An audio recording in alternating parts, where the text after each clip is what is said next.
How many times have you thought, I'm not good enough, I'm too old, I'm too young, I don't have what it takes, I don't have time, I'm not smart enough?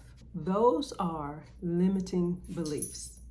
I'm Teresa, I'm a life coach, and on this channel, we chat about personal growth, self-care, and life. So today, let's chat about limiting beliefs. Limiting beliefs are not facts. They're stories. They're simply a narrative that we have told ourselves. So today, we are going to rewrite our stories. Limiting beliefs are thoughts and perceptions that prevent you from doing something that you are actually capable of doing. These thoughts are barriers, and they stop you from accomplishing or trying or even just doing the things that you want to do. To undo your self-limiting beliefs, you have to unlearn and then relearn. There are 3 steps in this process. The first step is self-awareness. You have to start by identifying what those limiting beliefs or those thoughts are that pop up. And actually, they have become such a norm for many people that you don't even realize it anymore. So it's important that you begin to be very conscious and think about what are those thoughts that are coming up in situations. And usually they are repetitive. There's a pattern. And also, when you're thinking about the thoughts, because when you're conscious, you're paying attention to your thoughts, our thoughts usually create the words that come out of our mouth. So you want to be a bit more conscious or self-aware of what you're thinking and what you're saying.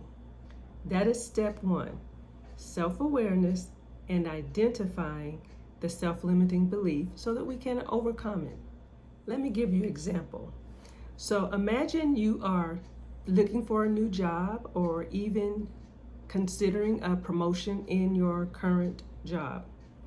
And you're looking at these job descriptions, and the first thought that comes to your mind is, oh, I don't meet all of those qualifications.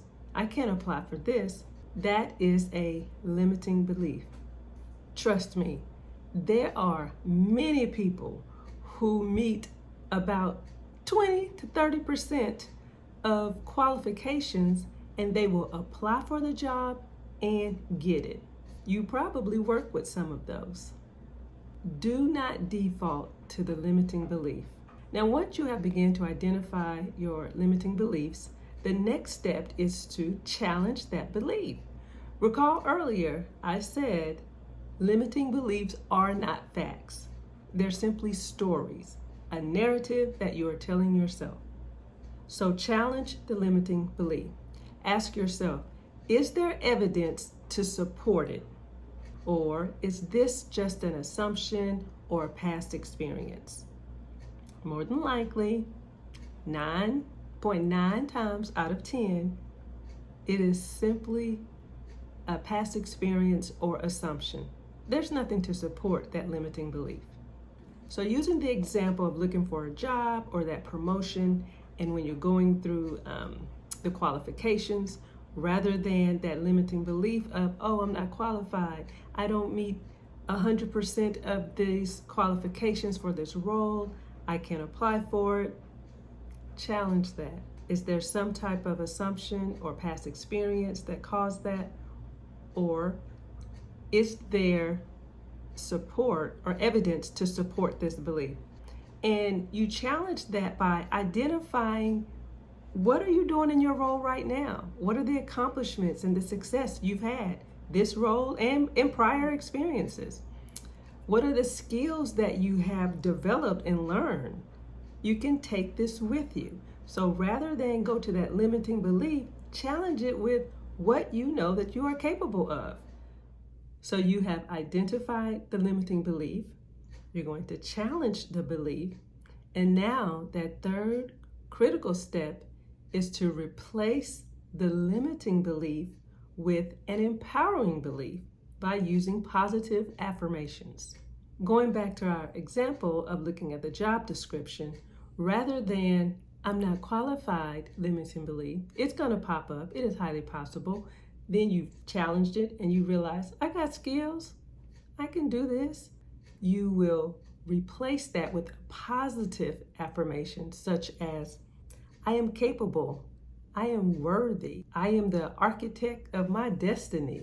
This action takes courage, and I am courageous. Speaking the positive affirmations regularly will rewire your brain. This is a process. You're unlearning and you're relearning. The positive affirmations help to rewire your thinking. Check out the description for positive affirmations that you can keep on hand to practice. And feel free to add your own to the list and have it available throughout the day. When you choose to rewrite your story by overcoming limiting beliefs, that is a form of self-care. Self-care is when you take an active role to actually protect your well-being.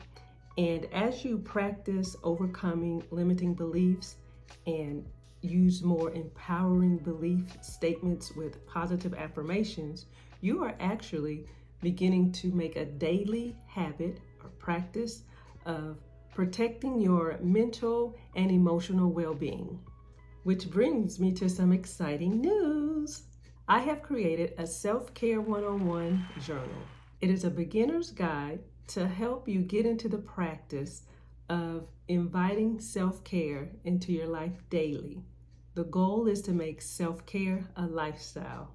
It is a digital product that takes you through the process of unlearning this myth about self-care is selfish, learning the benefits of self-care and your overall well-being.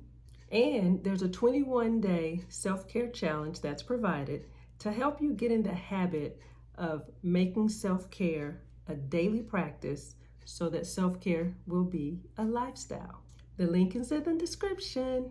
Go buy it and make self-care a lifestyle. Thank you for joining me today as we chatted about overcoming limiting beliefs. It's a process. You are unlearning and relearning. So be kind to yourself.